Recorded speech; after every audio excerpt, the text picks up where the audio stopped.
Assalamualaikum warahmatullahi wabarakatuh. Perkenalkan, nama saya Nasib Effendi dengan NIM 0206105.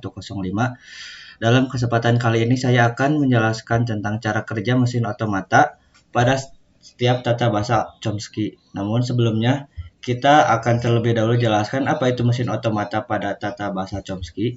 Hierarki Chomsky adalah sebuah kerangka konseptual dalam sebuah logistik dan teori bahasa yang diperkenalkan oleh ahli bahasa Noam Chomsky pada tahun 1956. Hierarki Chomsky mengklarifikasi dalam bahasa berdasarkan tingkat kesulitan dan struktur sintaksisnya, serta jenis mesin otomata yang dapat mengenali atau menghasilkan.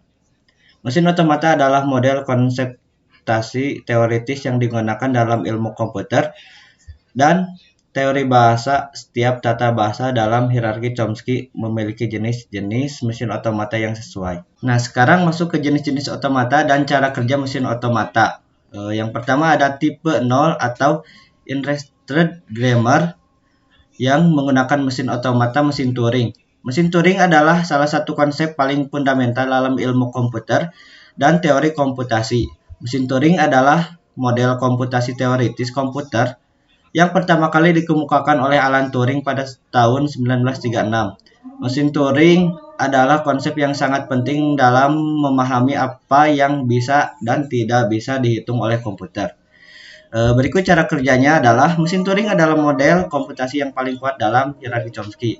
Mereka dapat mengenali bahasa yang bersifat rekursif dan memiliki kemampuan untuk bereksekusi perhitungan universal, sehingga mereka dapat digunakan untuk menjalankan program komputer dan menjalankan perhitungan yang sangat rumit. Simbol ruas sebelah kiri minimal harus ada sebuah simbol variabel. Yang kedua ada tipe 1 atau konteks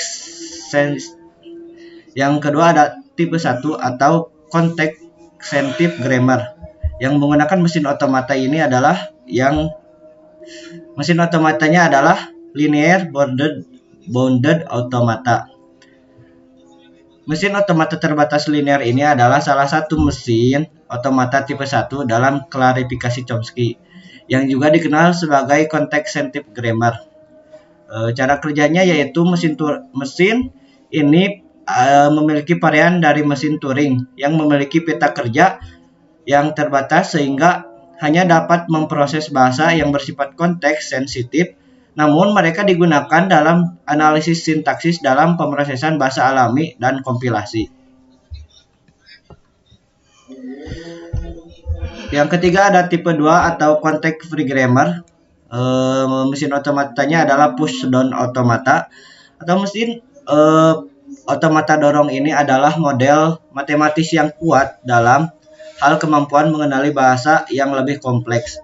Mesin pushdown otomata digunakan dalam teori tata bahasa konteks bebas dan digunakan untuk mengenali bahasa yang lebih kompleks daripada bahasa yang dikenali oleh FSA atau tata bahasa terbatas. Cara kerjanya adalah ketika membaca simbol dari input dan tumpukan mesin berpindah dari satu keadaan ke keadaan yang lainnya berdasarkan aturan yang ditentukan dalam fungsi transisi. Saat bergerak dari suatu keadaan ke keadaan yang lain, mesin ini dapat memodifikasi isi tumpukan push atau pop atau membiarkannya tidak berubah. Tujuan utamanya adalah untuk mencapai keadaan akhir yang memiliki apakah input diterima atau ditolak oleh mesin. Push down otomata ini dapat diterima ketika input habis dan tumpukan kosong saat mencapai keadaan akhir. Yang terakhir ada tipe 3 atau regular grammar.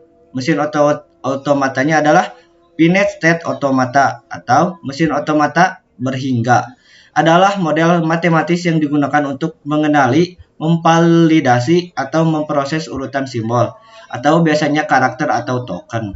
Sesuai dengan aturan tertentu, mesin otomata ini digunakan dalam berbagai aplikasi terhadap pengenalan bahasa, penguraian sintaksis, pengenalan pola, dan bahkan dalam bahasa pemrograman untuk mengimplementasikan analisis tata bahasa.